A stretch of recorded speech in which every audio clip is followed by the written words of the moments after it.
All right, Assalamualaikum and very good afternoon. Now we are in cost of short-term credit in the working capital management, topic number 10. All right, we start with the cost of short-term credit. Actually, in the financial market, in the financial environment, there are two types how the industry quoting the interest rate. Namely, number one is APR and the number two is AAR. APR is annual percentage rate, and the other one is EAR. EAR, effective annual rate. Actually, what's the financial industry, such as banks, state in the loan agreement is the APR, and what they actually practice in calculating the interest rate is EAR, effective annual rate.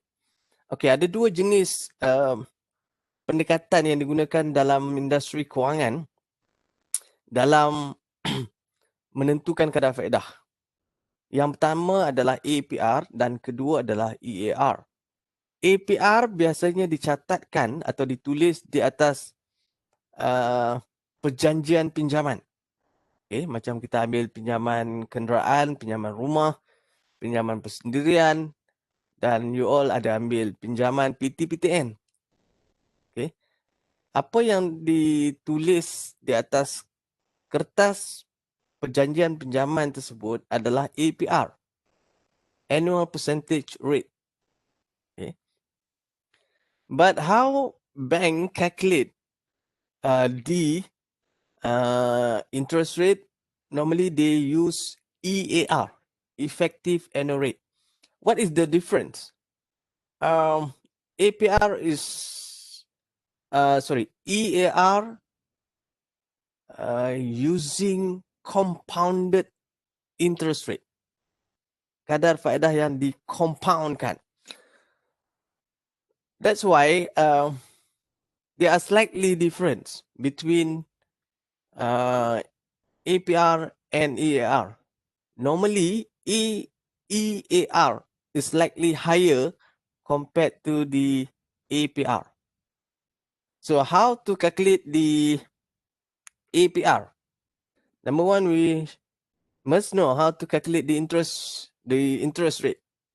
Okay, how to calculate the interest rate is the principal, iaitu jumlah pinjaman. For example, jumlah pinjaman, the total of loan, the principal, time with rate or interest rate, and the duration or the time here. Okay, principal darab kadar faedah darab tempoh masa. And then how to calculate the APR, annual percentage rate, iaitu kadar faedah, interest rate, bahagi dengan prinsipal darab tempoh masa. Ataupun menggunakan kaedah yang sama inilah. Interest bahagi prinsipal darab 1 bahagi masa. What is the APR? APR is the interest rate for a whole year. Okay, normally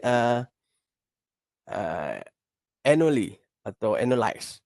Okay, sometimes bank also use quarterly or monthly rate. Okay, mari kita tengok the first example here. A company plan to borrow 1,000 90 days. Okay, RM1,000 90 hari. So at the maturity maksudnya pada 3 bulan, 90 hari ni 3 bulan. Okay. At the maturity date, the company repay the 1,000 principal plus 30 interest rate. Macam mana nak kira 30 ni? Siapa tahu macam mana nak kira 30 di sini? How to calculate 30 here? Siapa pandai kira 30 tersebut? Dia mati dah, bukan? Tak. Kat belah kiri, Fan. Kanan. Kiri kanan. Macam mana, Yusof?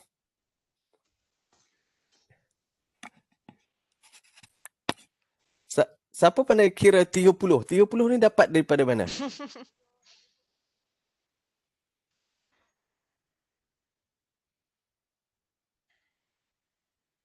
How to get 30 here?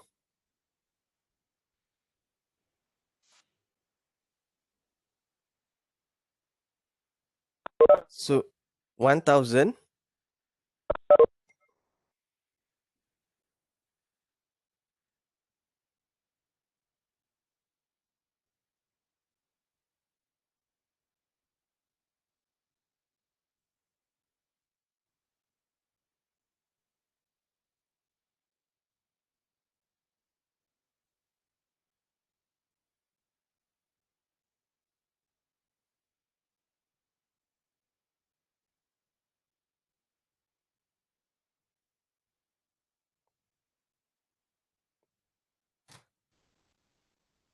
ada siapa boleh dapat 30 sini? Maknanya 30 ni adalah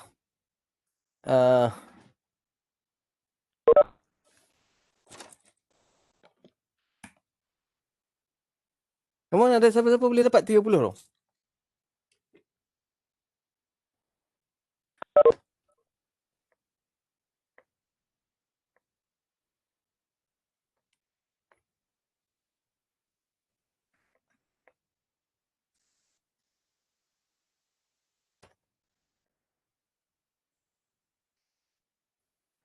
Okay, maknanya 1,000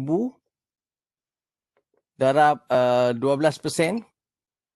darab 3 bahagi 12. Okay, so kita akan dapat sini RM30. Okay, atau APR kita, atau APR adalah bersamaan dengan 30 bahagi 1,000. Boleh nampak ni saya tulis? Okay, Boleh darab Ustaz. 90 hari ya, ataupun 90 bahagi 360 ataupun 3 bahagi 12. Okey. Di sini ni lah satu. Okey.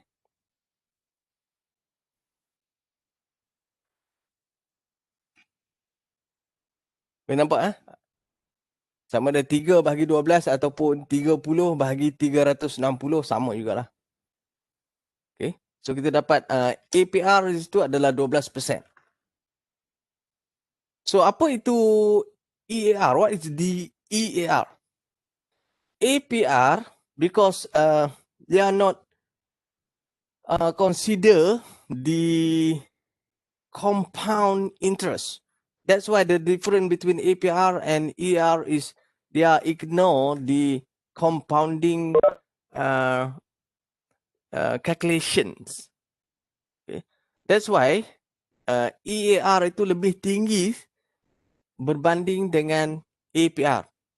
Of course, bank ataupun financial institutions will use EAR in calculating the interest rate.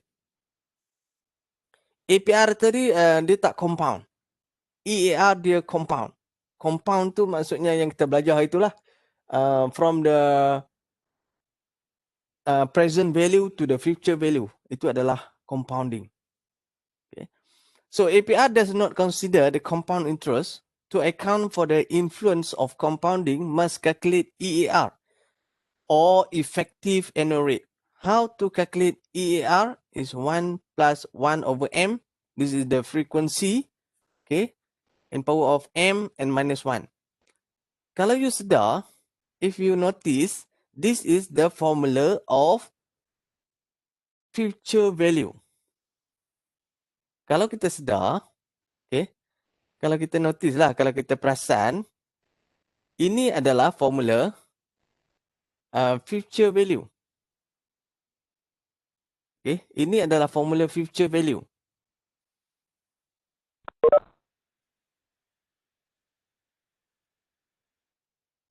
Sebab tu saya tekankan kita kena faham the concept of time value of money. Sebab sehingga chapter yang ke-10 pun kita masih guna time value of money. Dan nanti kalau if you involve in the financial industry or in the investment, apa lagi, trading, okay, Dan kalau you terlibat dalam bidang industri lain macam manufacturing dan sebagainya, dan you nak mohon pinjaman daripada financial industry, financial institutions, you have to know. Okay, you have to ask to the bankers or financials what is the APR and EAR. Okay, dalam kita membuat keputusan terutamanya yang melibatkan kewangan, you ada idea macam mana nak membuat keputusan, sama ada nak terlibat dalam sesuatu projek, nak membeli sesuatu aset dan membuat pelaburan jangka pendek dan sebagainya. Okay, pengetahuan ini sangat penting lah. Okay, jangan kita rasa apa yang tercatat di atas surat perjanjian pinjaman itulah yang di-charge kepada kita. Sebenarnya pihak bank ada teknik dan strategi sendiri.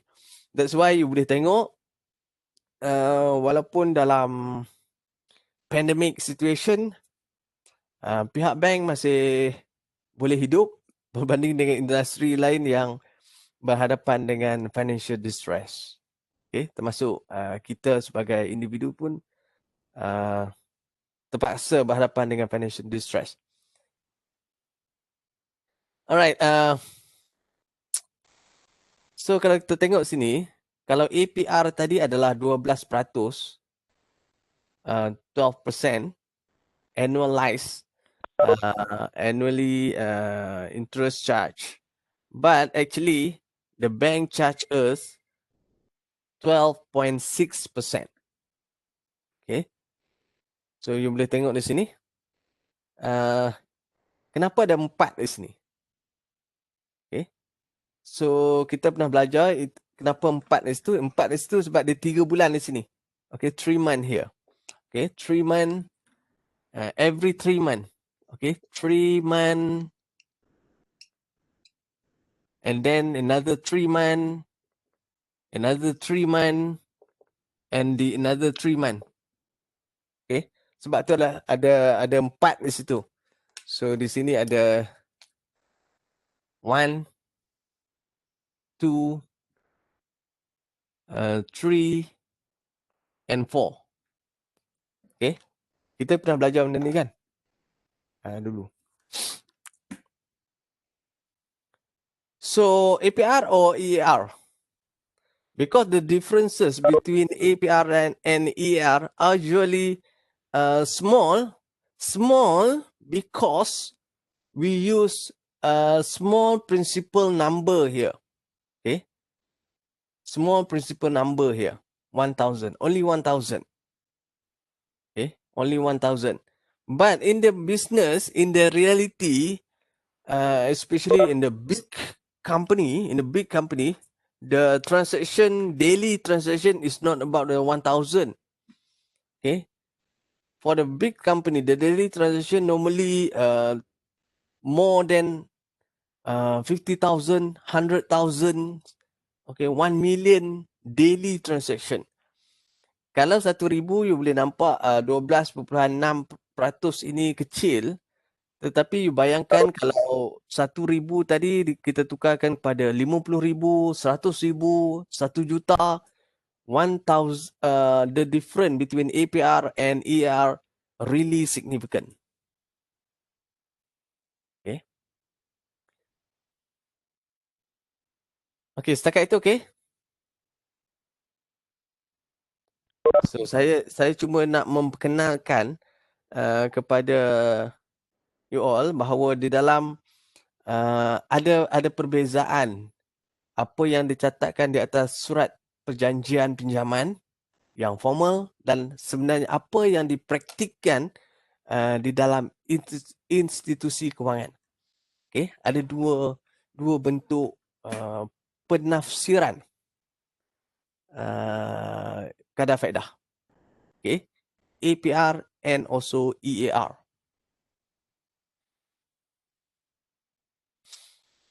Apa yang kita faham dalam surat perjanjian pinjaman itu itulah. Okay, apa yang tercatat. Tetapi apa yang sebenarnya dipraktiskan adalah berbeza. Okay. Sebab ada elemen-elemen apa yang kita panggil the time value of money ataupun compounding activity dalam pengiraan kadar faedah. Alright, kalau tak ada soalan kita sambung. Sources of bukan bank mengambil kesempatan. Okey. Apa yang saya cakap tadi adalah berkaitan dengan kita cakap conventional practice. Conventional practice. Di dalam industri kewangan, kita ada dua praktik kewangan. Number one is what we call conventional. Okay, conventional. Number two is the Islamic ways. Okay, di dalam sistem kewangan ada dua filosofi, ada dua falsafah kewangan. Satu adalah conventional. Another one adalah perbankan ataupun kewangan Islam. Okay. Apa yang saya tunjukkan di sini adalah conventional practice. That's why kalau dalam apa yang dulu kita cakap, orang kaya bertambah kaya. Okay, orang kaya bertambah kaya. Bermaksud money makes money. Okay, money makes money. Perniagaan, perbankan dan institusi kewangan adalah berasaskan money, berasaskan wang ringgit. So itulah dia punya nadi sistem kewangan, iaitu menggunakan wang untuk menjana lebih banyak wang. That's why ada kaedah pengiraan yang dipanggil compounding and discounting tadi. Okay. Berbanding dengan sistem kewangan Islam yang lebih menggunakan apa yang kita panggil sebagai fixed interest rate. Okay. Kadar pinjaman tetap. Di mana keuntungan pihak bank ditentukan pada hari perjanjian pinjaman tersebut ditandatangani berasaskan kepada negotiation di antara peminjam dan juga pemberi pinjam. Okay. Berbanding dengan sistem konvensional, kadar faedah yang digunakan biasanya adalah kita panggil floating rate. Apa maksud floating rate? Floating rate adalah kadar faedah yang berasaskan turun naik faedah di dalam pasaran. Okay, interest rate in the market. So kadar faedah dalam pasaran ini dia fluctuate. Dia naik turun berasaskan kepada demand and supply. Okay. Begitu juga kalau anda tengok nilai mata wang. Nilai mata wang adalah turun naik. You pun boleh tengok hari ini apa nilai ringgit Malaysia dan juga US dollar. Okay. Dia turun naik. Dia tak sama. Begitu juga mekanisme apa yang kita panggil kadar faedah. Kadar faedah turun naik mengikut pasaran. Okay. Dan biasanya kita tidak boleh kawal. Okay. Dia adalah free market. Okay. Dia tak boleh dikawal. Kecuali lah ada intervention ataupun kita panggil dia campur tangan bank negara. Okay. Campur tangan bank negara. Dia bukan soal mengambil kesempatan. Sebab itu, siapa mengambil kesempatan ke atas siapa, itu adalah siapa yang lebih mempunyai kecekapan dan ilmu kewangan boleh mengambil kesempatan ke atas sesiapa saja. Okay. Kalau, that's why kita belajar ni kan. That's why kita belajar ni. Saya memberi anda ilmu. Okey, bukan saya memberi anda pengetahuan. Sorry. Okey. Saya memberi bukan memberilah, kita share saja. Kita berkongsi pengetahuan. Okey, yang memberi ilmu tu Allah Subhanahu Wa Taala lah, bukan saya. Ilmu tu bukan milik saya. Okey. Ilmu tu bukan milik saya, ilmu tu milik Yang Maha Kuasa Lord. Okey. Kita hanya berkongsi apa yang saya tahu saja. Okey. Kefahaman dan juga apa tu dianugerahkan oleh Tuhan lah. Kalau kita, saya balik pada pokok pembicaraan. Kalau kita mempunyai ilmu kewangan, sebenarnya kita, maksud saya as the individual, kita juga sebenarnya boleh take advantage on the conventional financial system. Okay. Kenapa sekarang ramai di kalangan kita, individu, terutamanya dalam sistem pandemik ini, dalam keadaan pandemik ini, tertekan? Sebab mereka tidak mempunyai pengetahuan how to take advantage ke atas sistem kewangan. Tidak ada satu sistem yang perfect dalam dunia ini. Okay? Tak ada satu sistem pun yang perfect dalam dunia ini. Kalau you tengok Microsoft, Facebook dan sebagainya pun boleh dihack, okay? Boleh diceroboh masuk oleh sesiapa yang mempunyai pengetahuan. Walaupun Bill Gates mempunyai pengetahuan komputer yang lebih advance daripada kita, tetapi dia bukannya perfect. Okay? Dia bukannya perfect. Okay? Sesiapa saja yang mempunyai pengetahuan boleh mengambil kesempatan, saya quote apa yang Mai Sarah cakap, mengambil kesempatan ke atas sistem kewangan. Tapi you all kena ada pengetahuan kewangan lah. Okay. Kenapa kita sekarang diambil kesempatan oleh pihak bank atau pihak sistem kewangan? Kerana kita tidak mempunyai pengetahuan tentang bagaimana mekanisme ini dilakukan. Jadi kesimpulannya, sesiapa yang mempunyai pengetahuan, dia boleh manipulate. Okay, boleh manipulate keadaan untuk ataupun take advantage ke atas sesiapa saja yang tidak mempunyai pengetahuan. Begitulah Tuhan Allah telah berfirman, sesiapa yang ada pengetahuan, ia akan diangkat sedarjat lebih tinggi berbanding orang yang tidak mempunyai pengetahuan. Okey, setakat itu sajalah Mimpi lah sebab kita sebenarnya nak habis lah minggu depan last. Ini pun last topik. Okey. So untuk mendalami, yang kita beri hari ini adalah asas kewangan. Okey, foundation of banking. Jadi untuk mendalami how to tactic, how to strategize, how to take advantage on the others. Okay, you have to mendalami lah ilmu kewangan. Tak kira lah untuk diri sendiri atau untuk you all punya future business dan sebagainya. Okay. Alright. Boleh kita sambung?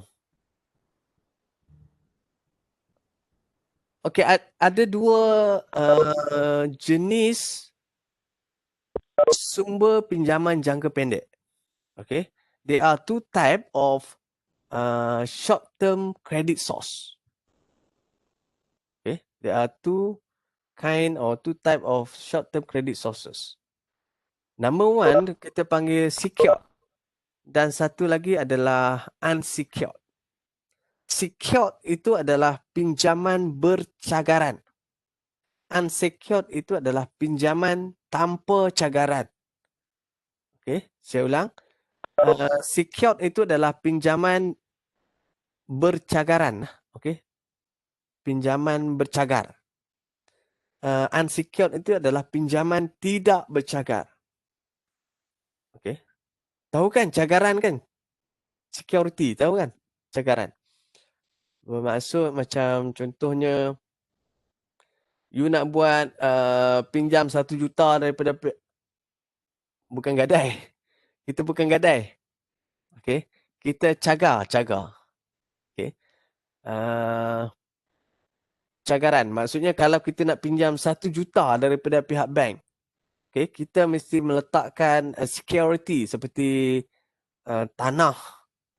Okay. Okay. Cagaran lah. Cagaran geran tanah 5 ekar, 1 juta. Nak pinjam 1 juta contohnya. Ya. Okay. Setelah kita bayar habis, kita dapat balik lah geran tu. Okay. begitu juga macam kalau you all ambil pinjaman PT-PTN ada guarantor. Okay, ada guarantor. Okay, ada guarantor. Guarantor pun satu bentuk cagaran. Okay, guarantor.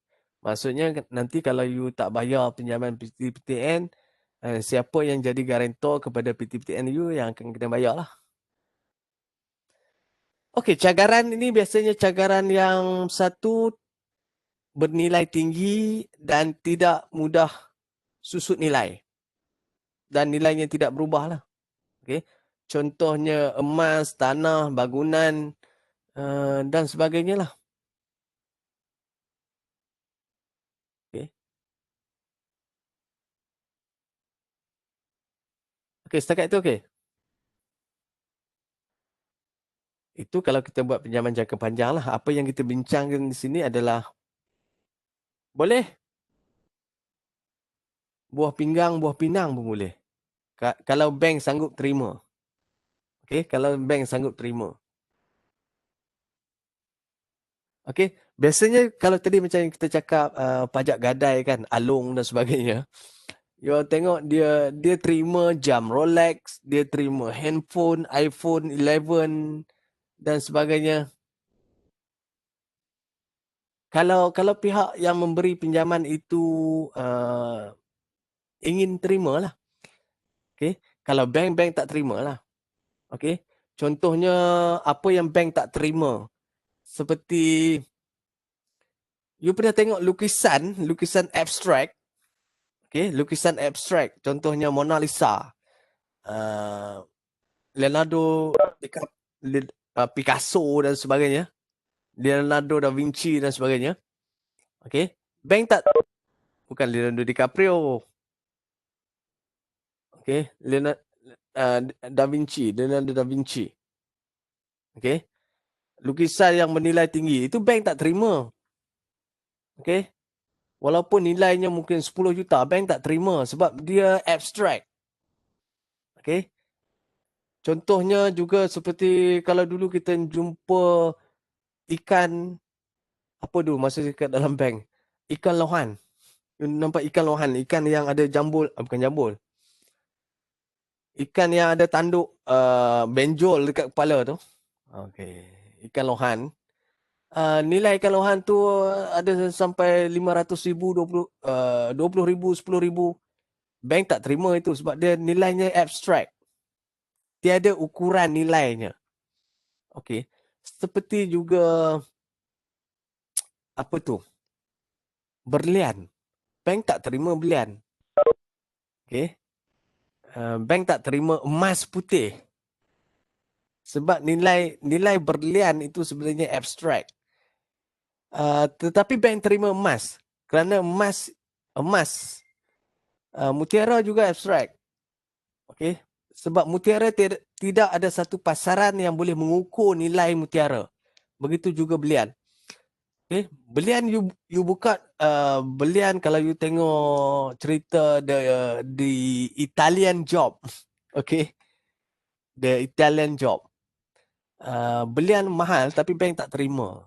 Sebab tidak ada satu ukuran harga berlian. Dia lebih kepada abstrak. Okay. Emas. Kalau you tengok emas ada pasaran emas. You boleh buka dalam website, you boleh buka dekat dalam Google Internet. Berapa nilai emas? Okay, berapa nilai emas? Okay, kita saham, kita boleh cagarkan saham.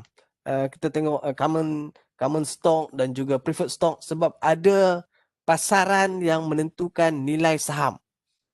Okay, kita boleh ukur tanah sebab ada pasaran yang menilai harga tanah. Kereta kita tak boleh cagarkan.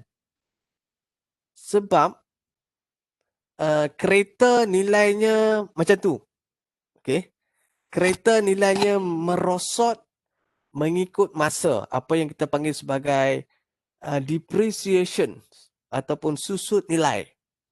Berbanding dengan tanah, bangunan, rumah dan sebagainya, dia naik macam tu. Dia appreciate. Okay, dia appreciate, bukan depreciate. Kalau harga kereta tu dia depreciate. Harga rumah dia appreciate. Harga tanah dia appreciate. Semakin lama kita beli rumah tersebut, nilai rumah tersebut akan makin meningkat. Okay.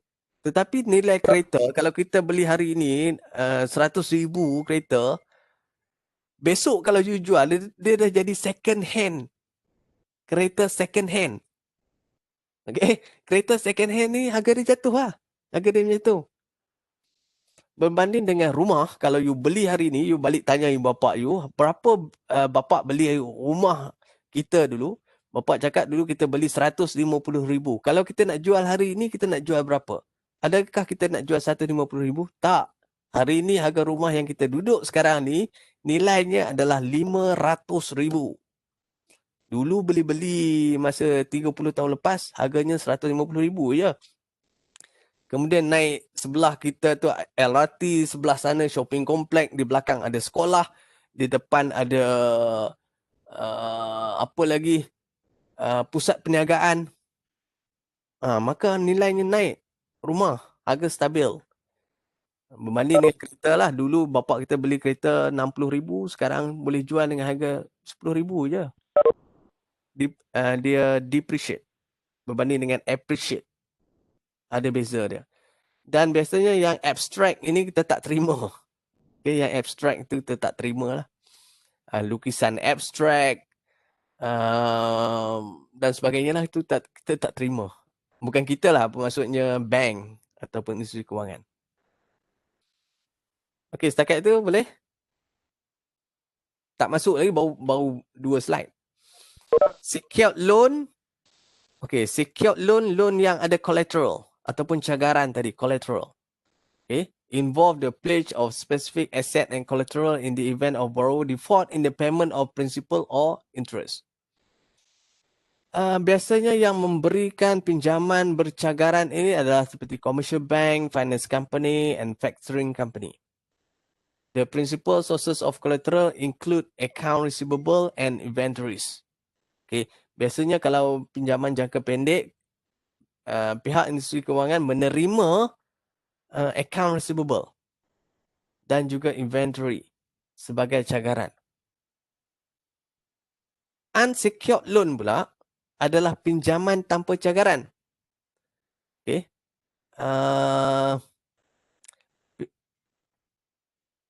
You sangat bertuah kalau you pergi dekat bank, bank beri pinjaman you kepada you, bank kata tak perlu cagaran, tak perlu guarantor. Okay. Berasaskan kepada lender's faith, kepercayaan semata-mata. Okay. Saya pergi pinjam, bank beri pinjam you 10,000, you bayar balik kepada bank 10,000 dalam tempoh 2 tahun. Tanpa cagaran. Agak-agak bank nak bagi tak pada you? Okay. Dalam dunia yang materialistik pada hari ini, okay, ramai orang berebut-rebut, bergaduh, berperang pasal wang.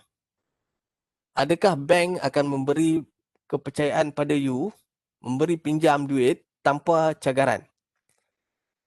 Okay. Sedangkan adik-beradik pun boleh berbunuh antara sesama mereka untuk berebut wang. Okay. Anak boleh tikam ibu, okay, kerana berebut wang. Ataupun isteri boleh meracun suaminya semata-mata nakkan insurans. Okay, insurans nyawa. Agak-agak bank boleh beri pinjaman kepada you tanpa cagaran. Tak percaya. Okay. Tetapi benda ni ada. Okay, benda ni ada. So, that's why kita belajar unsecured loan. Okay. Unsecured loan is a loan without collateral. Based on the lender's faith. Kepercayaan. Okay. In the ability of the borrower to repay. Kepercayaan ini susah nak dapat. Okay, kepercayaan ni susah nak dapat tetapi senang nak hilang. Okay, saya ulang. Kepercayaan ni susah nak dapat tetapi senang nak hilang. Ya betul. Logo Avani betul. Member atau kawan-kawan. In the business community, apabila kita telah berurus niaga lama, okay, dengan rakan perniagaan kita, okay, mereka membekalkan barang dan kita bayar, mereka membekalkan barang dan kita bayar. Setelah sekian lama berurus niaga dengan bagus di antara rakan-rakan perniagaan, kita boleh mendapat unsecured loan. Okay. Setelah ada kepercayaan, kita boleh dapat unsecured loan. Okay, quote and quote unsecured loan. Contohnya di sini, trade credit. Saya beri contoh di sini, trade credit. Trade credit apa maksudnya? Maksudnya kita dapat barang dulu. Kemudian kita bayar kemudian. Dan kita bayar awal. Dan kita dapat diskaun. Daripada jumlah invoice. Itu yang saya tunjukkan pada you all hari itu. Apa yang disebut sebagai ini. Saya pernah tunjuk hari itu pada you. Katakan 10, 30, net 60. Kita pernah tengok ni kan? Okay. Kita pernah tengok ni. Bermakna 10% discount if you can pay within 30 days. But all the invoice amount you have to settle before day 60. Okay. Itu maksudnya trade credit. Kita boleh dapat, ini adalah satu bentuk unsecured loan. Jika kita dah dapat kepercayaan daripada pihak pembekal, pembekal boleh beri kita lebih banyak diskaun di sini. Okay, instead of 10%, the pembekal give us, let's say 25% discount if we able to pay within 30 days. If we fail to pay within 30 days, we have to pay full amount before day 60. Okay. That's why saya cakap, kita kena dapatkan kepercayaan orang terlebih dahulu sebelum kita dapat. Okay. Begitu juga kalau you jadi customer bank yang very good customer, very loyal customer. Okay. You have a long good relationship with the bank. Di bank itulah ada akaun gaji, urus niaga bank, semualah you buat di bank tersebut. You kenal dengan manager bank dan you dah jadi klien kepada bank berkenaan for the long time. You boleh dapat pinjaman tanpa cagaran daripada pihak bank. You have to prove to the bank that you have a very good track record with the bank. Yes, you can get loan without security, without collateral.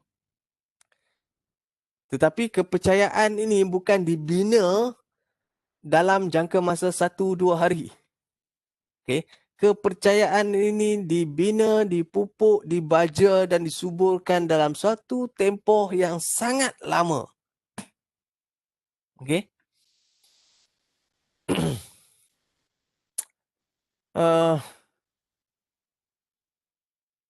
Yes.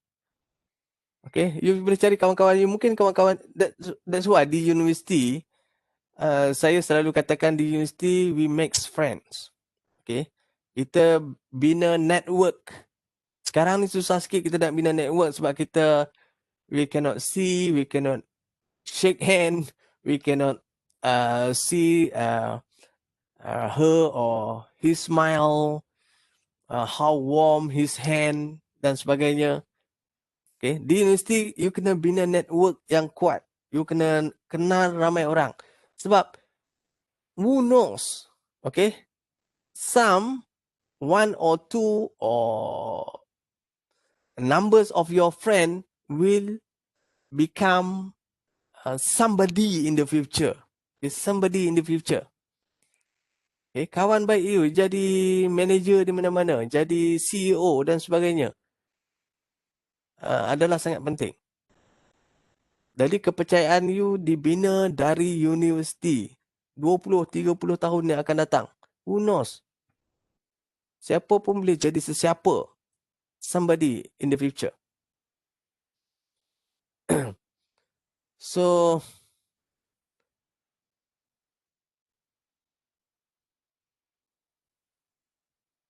yes, masa depan hari ini kita merancang. Okay, apa yang jadi masa depan itu adalah apa yang kita rancang hari ini. Okay, apa yang jadi masa depan ke depan itu apa yang telah kita rancangkan pada hari ini.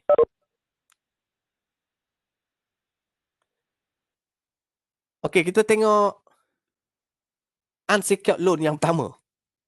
Okay, kita pergi yang kedua dululah. Trade credit ni, trade credit. Okay. Kalau kita face to face, hari-hari dalam kelas, saya biasanya student akan dengar saya membebel macam ni lah. Okay, membebel. Sebenarnya kita tak belajar banyak mana pun, kita cakap-cakap je. Okay. Itu kalau dulu lah masa kita dalam face to face class. Di sini tak boleh nak membebel sangat. Okay, kita pergi yang kedua dulu. The trade credit. Trade credit yang saya tunjukkan ni tadi. Trade credit. Trade credit adalah kita panggil the spontaneous financing. Tahu kan trade credit tadi pembekal dan pembeli, peniaga dan pembekal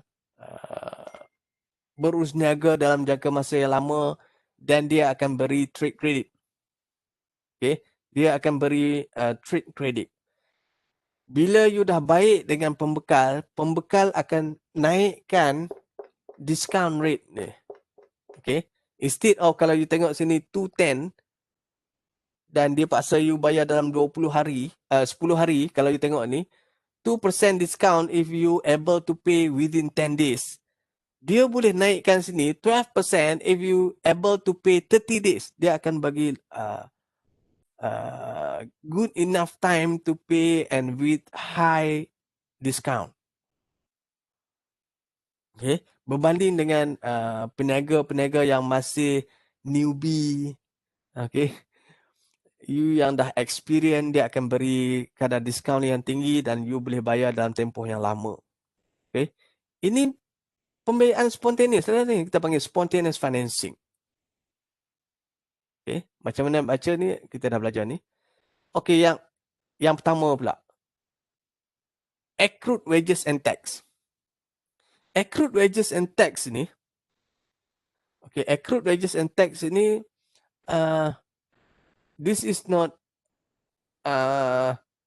kita cakap, sebab kita bukan dalam kelas etika.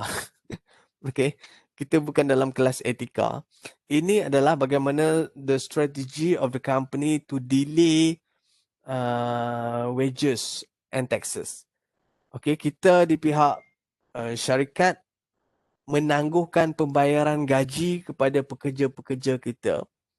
Dan gaji yang ditangguhkan itu kita gunakan untuk pembiayaan dalaman. Contohnya kita nak beli inventory, syarikat kita tak cukup duit, kita ambil duit gaji pekerja-pekerja kita yang sepatutnya kita bayar hari ini dan kita gunakan untuk membeli inventory.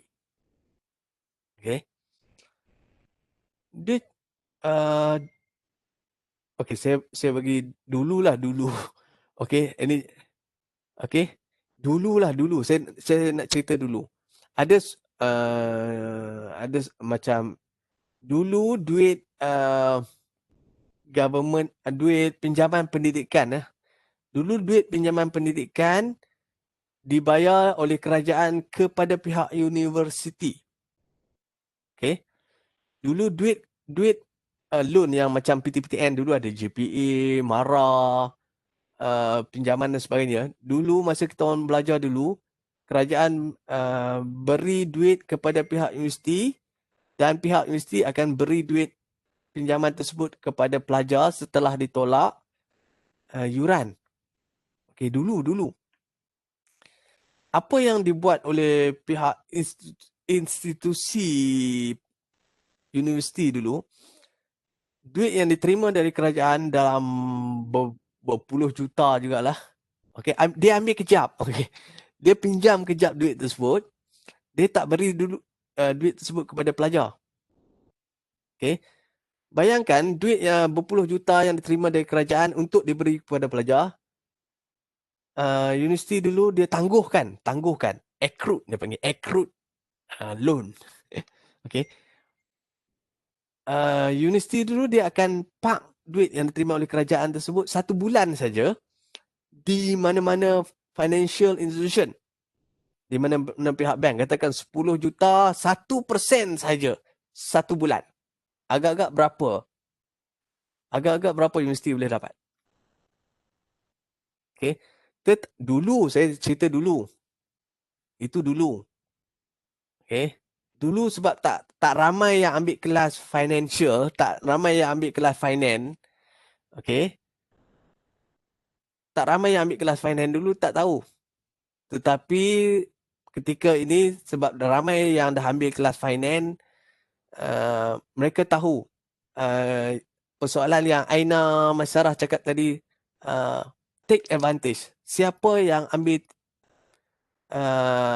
kesempatan ke atas siapa. Jadi siapa yang tak ada ilmu kewangan tu akan diambil kesempatan oleh orang yang ada ilmu kewangan. Tetapi oleh kerana ramai yang dah ambil finance class dan sebagainya, mereka tahu benda tersebut.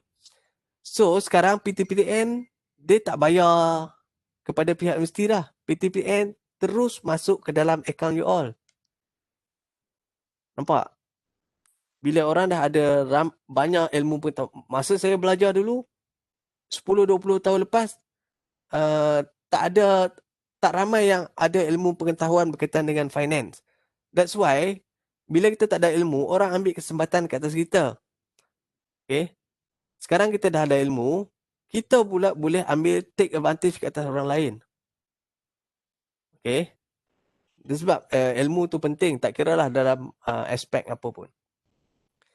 Macam kes ini juga, accrued wages, pihak syarikat dia menangguhkan pembayaran gaji kepada pekerja. Jadi janganlah sampai pekerja itu mogok. Janganlah sampai pekerja itu update status dia dekat Instagram, dekat Facebook, company tak bayar gaji dan sebagainya. Okay. Pinjam kejap duit pekerja tu untuk kita beli inventory dan sebagainya. Okay. Okay. Dia macam kalau yang benda ni sebenarnya berlaku. Okay. Tetapi siapa yang ada ilmu pengetahuan tu dia faham lah. Okay, seterusnya. Oh, ini yang pengiraan tadi. Pengiraan AB net C tadi. Okay. Ini contohnya yang tadi lah. 210 net 30. Kita di sini ada, kita diberi pilihan. Okay. Kita diberi pilihan. Sama ada kita nak ambil 2% di sini atau kita nak bayar dalam tempoh 30 hari di sini. Okay, ada 2 option. Ni option pertama, ni option kedua. Kalau kita nak bayar dalam 10 hari, kita dapat 2% diskaun. Kalau kita nak bayar pada hari ke-11 hingga hari ke-30, kita kena bayar full amount. Kita nak ambil atau tidak ambil? Okay. Kalau katakan kita tak ambil. Okay. Katakan kita tak ambil diskaun tersebut. sebenarnya kos yang kita lepaskan adalah 36.74%. Ini cara pengiraan dia. Okey, hari itu ada orang tanya daripada mana 98 ini dapat. Okey. Di sini adalah 100%. Okey. 100 tolak 2%, kita dapat 98 di sinilah. Okey. Kalau di sini 0.05, di sini dapat 95. Itulah kalau di sini 10%, di sini akan jadi 90%. Okey. Kalau di sini 20, di sini akan jadi 80. Itulah 98 ni datang daripada mana.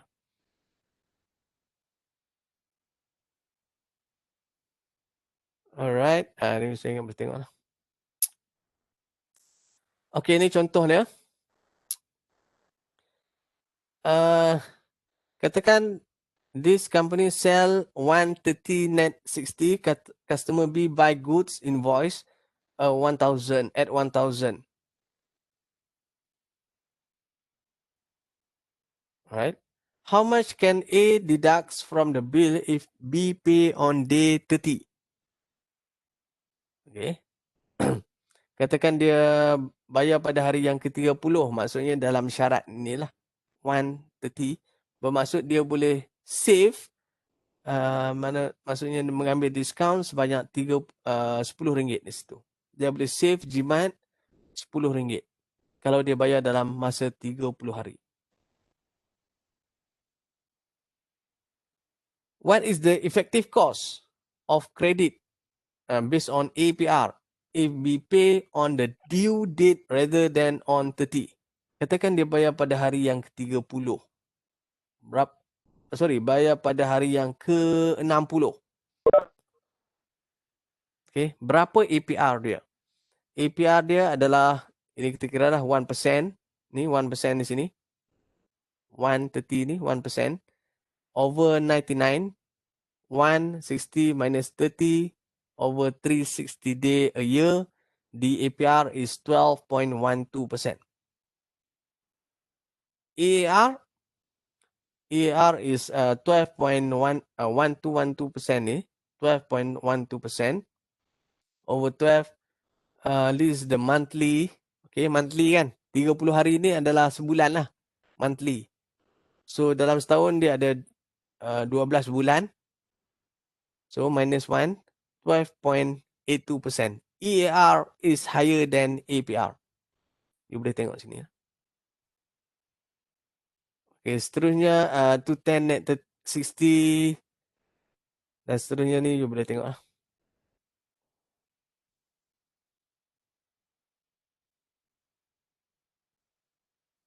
Okay, seterusnya kita tengok unsecured loan lain. Kita panggil dia line of credit. Kalau dalam bahasa Melayunya kita panggil dia kredit barisan. Line of credit adalah informal agreement atau perjanjian tidak formal. Maksudnya kepercayaan lah. Informal agreement ini adalah kepercayaan. Okay. Between a borrower and a bank about the maximum amount of credit the bank will provide the borrower at any one time. No legal commitment. Usually required the borrower maintain a minimum balance in the bank through the loan period or a compensating balance. Tetapi bank akan meminta kita cakap compensating balance ataupun minimum balance. Apa maksud compensating balance or minimum balance here? Adalah katakan kita pinjam 10,000, okay? Kita pinjam 10,000. Saya nak tunjukkan what is the compensating balance ataupun minimum balance.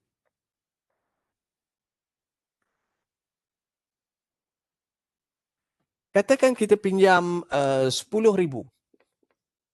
Okay? 10,000.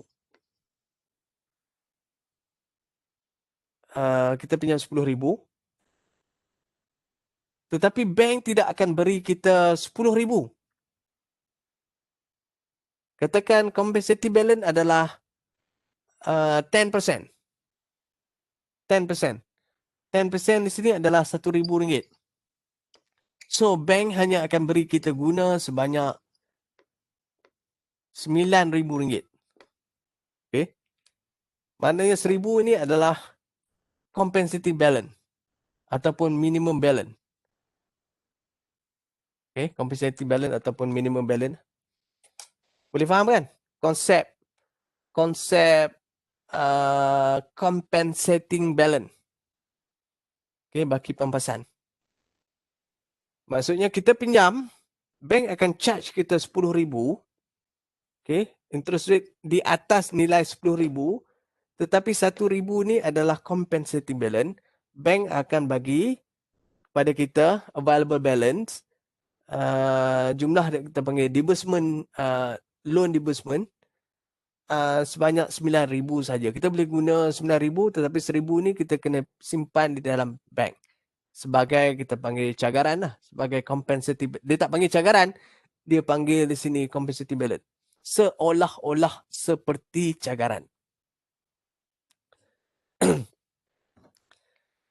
Alright, revolving credit ini adalah salah satu bentuk line of credit. Revolving credit ini adalah salah satu bentuk line of credit. Contoh yang paling senang revolving credit ini adalah mana boleh? Credit card. Okay, credit card. Credit card ini, siapa yang ada credit card? Siapa dalam kelas kita ada credit card?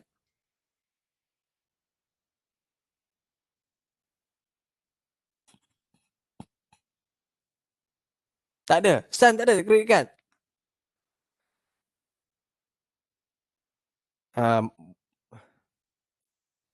Boleh bezakan kan credit card dan debit card?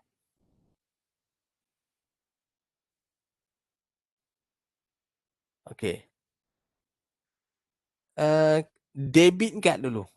Debit card adalah you kena ada duit dalam account. Okay.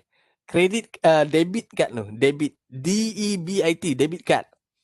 Debit card, you kena ada available balance dalam bank. Kemudian you boleh berbelanja dekat Shopee, dekat Lazada, dekat Facebook dan sebagainya. Dengan menggunakan debit card. You kena ada duit dulu. Okay, you kena ada duit. Credit card, beza dia, you tak perlu ada duit. Tetapi you boleh berbelanja dahulu kemudian bayar kemudian. Itu credit card. Tak tahulah. Ada kalanya, okay, ada kalanya credit card itu lebih bagus berbanding dengan debit card. Ini dalam kes siapa ambil kesempatan ke atas siapa. Okay. Itu semua bergantung kepada nafsu. Bergantung kepada nafsu. Bukan nafsu lah, apa tu? Attitude. Bergantung kepada attitude. Apa tu? Sikap kita. Bergantung kepada sikap kita dalam berbelanja. Okay. Bergantung kepada sikap kita berbelanja. Cikgu mana pula ni?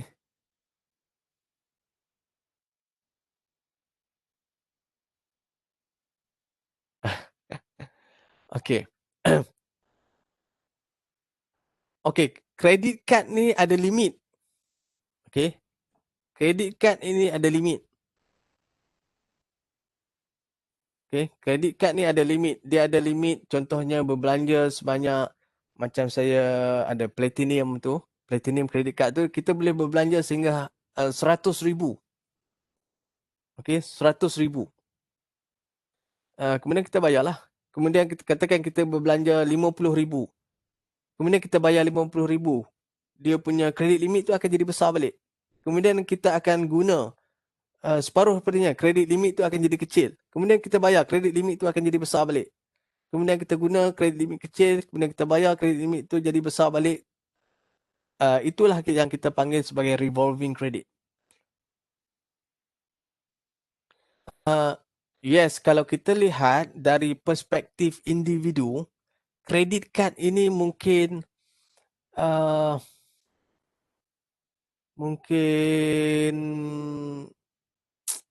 kita cakap kita boleh jadi over expand. Okay, boleh jadi over expand. Tetapi in the business, dalam bank ada menawarkan kredit kad untuk individu. Bank juga menawarkan kredit kad untuk syarikat. Okay, kredit kad untuk syarikat. Biasanya, kalau you nak menarik, katakan syarikat you want to attract a professional from overseas to work with your company, you have to tawarkan offer to them insentif tertentu. Okay, katakan syarikat you nak menarik professional expert dari luar negara ke dalam syarikat you. Salah satu insentif yang diberikan adalah kredit kad. Okay, bermaksud expert atau pekerja profesional expert tadi, pakar tadi, dia tak akan bekerja dengan syarikat you kalau tak ada insentif yang bagus. Okay, gaji yang mahal dan juga skim-skim insentif yang lain-lain lah. Contohnya bila bekerja dengan syarikat you contohnya macam ni lah. Macam kita ambil JDT lah, JDT. Okay, JDT import pemain yang hebat dari luar negara untuk bermain dengan JDT. You ingat JDT bagi gaji dia je? Bayar gaji je? Tak kan? JDT akan beri dia rumah, akan beri dia kereta, akan beri dia insentif dan lain-lain. You ingat pemain JDT duduk di Johor ke? You agak-agak pemain JDT tu rumah dia dekat mana? Agak-agak lah. Agak-agak JDT letak player, international player dia, professional player dekat mana? Dekat Singapore. Okay? Dekat Singapore.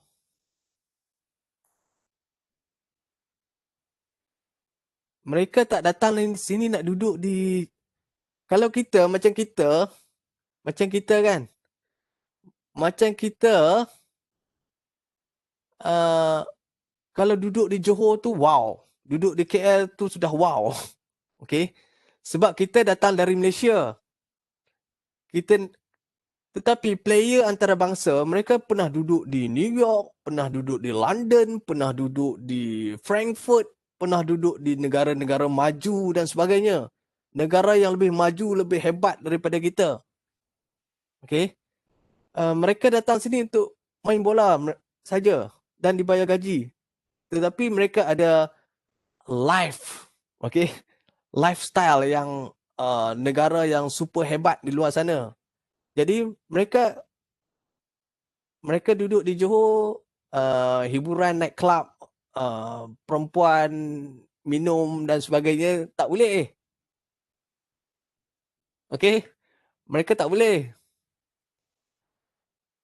Mereka tak boleh nak bawa perempuan, mereka tak boleh nak tonggang minum, mereka tak boleh nak night club, hiburan. Jadi mereka boleh buat semua benda tu di Singapura. Okay? Jadi pemain-pemain hebat, kalau you nak bawa masuk Ronaldo, Messi nak main dengan JDT, mereka tak akan duduk Johor. Okay? Mereka ada gaya hidup yang hebat. Ronaldo, kalau you bawa Ronaldo main di Malaysia, Ronaldo tak nak main di Malaysia. Okay? Dengan JDT pun dia tak akan main. Sebab dia gaji dia seminggu dah berjuta-juta. Okay?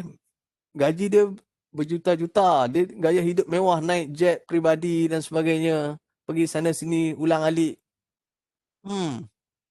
Jadi, dia punya lifestyle dia tak sama dengan lifestyle kita. Jadi, dia nak duduk di Singapura. Singapura dia negara maju sikit kan. Okay, jadi, you nak import pemain-pemain next level punya pemain, you nak letak duduk di Changlun, dia takkan duduk lah. Okay, Kedah nak import pemain-pemain hebat, kemudian bagi duduk di Changlun. Dia tak nak duduk. Okay, pemain-pemain hebat paling kurang duduk di KL. Okay, kalau di Changlun dia tak nak duduk, nak letak di overseas macam di Danong, di Hat Nyai, lagi dia tak nak duduk.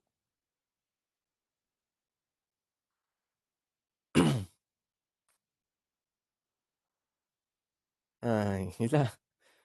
Alright, kemudian ada transaction loan, you boleh baca sini.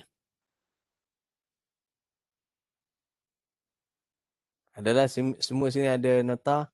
Dan kita berhenti di sinilah commercial paper. Okay, kita berhenti di sini commercial paper. Dan sekali lagi saya nak ingatkan, semalam kita ada satu quiz yang ke-7. Hari Sabtu kita ada mid test chapter 1 to chapter 4. Okay. Berapa tah? Pukul berapa? Start pukul 8.30 pagi kot. Ataupun pukul 8.59. Lebih kurang pukul 9 pagi. Okay. Kemudian kalau you dah siap individual assignment ataupun group assignment, you also can submit through the portal. Kemudian setelah kita habis ini, minggu depan kita habis lah. Minggu depan kita habis. Kita akan ada one more quiz. Quiz number 8. And then mid-sem. Mid-sem only 40 questions. MCQ. Okay. Jadi you boleh bayangkan ada 4 chapter. Ada 40 soalan. So satu soalan, satu chapter mungkin ada lebih kurang 10 soalan. Itulah average. Okay. Average 10, satu chapter 10 soalan. So ada 40 soalan.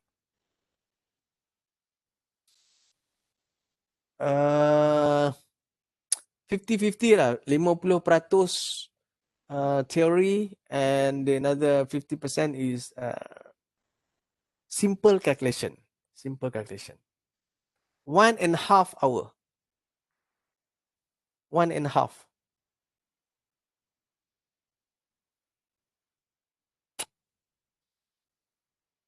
Okay, any question before we stop? Kita berhenti di sini ya, commercial paper. Sebab kelas yang satu lagi commercial paper saya tak ingat. That's why saya ingat kat sini.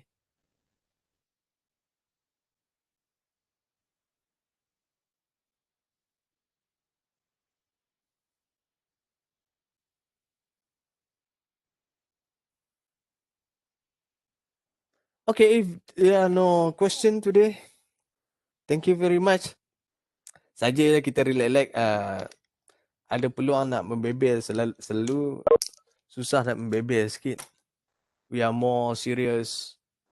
But now we have ample time, relaxed time. Okay, thank you very much.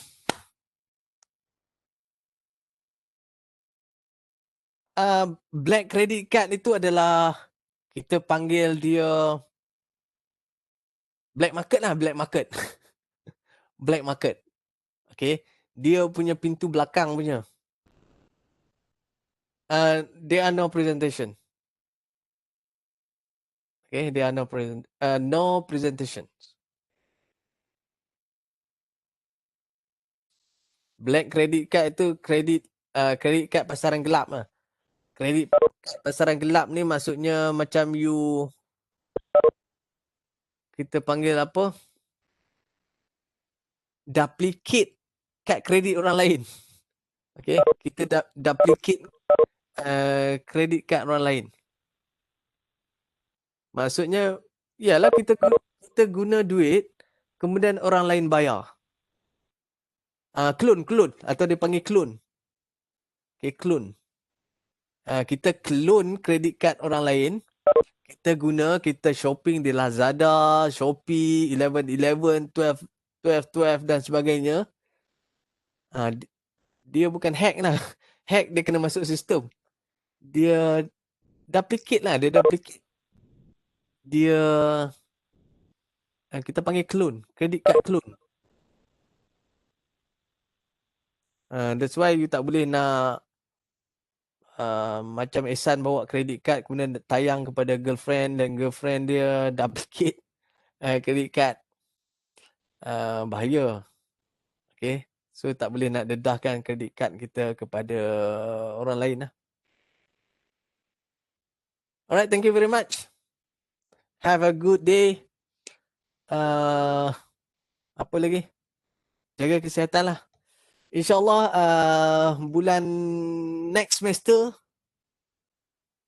kalau masing-masing dah dapat vaksin COVID-19 dan kita boleh lebih more disiplin, banyak pekerja-pekerja asing yang kita dah tahan, kita dah COVID test, swab dan sebagainya. Yang banyak sekarang ni kebanyakannya pekerja asing lah. Okay, yang illegal workers dan sebagainya, itu yang kes kita beribu-ribu satu hari tu. Alright.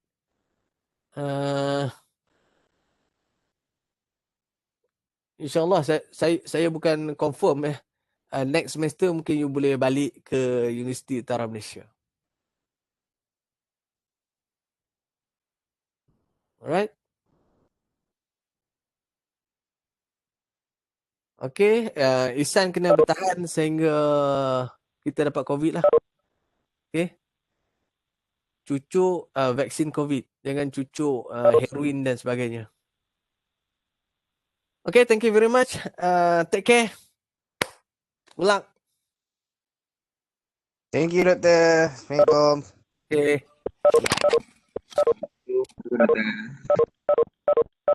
Thank you, sir.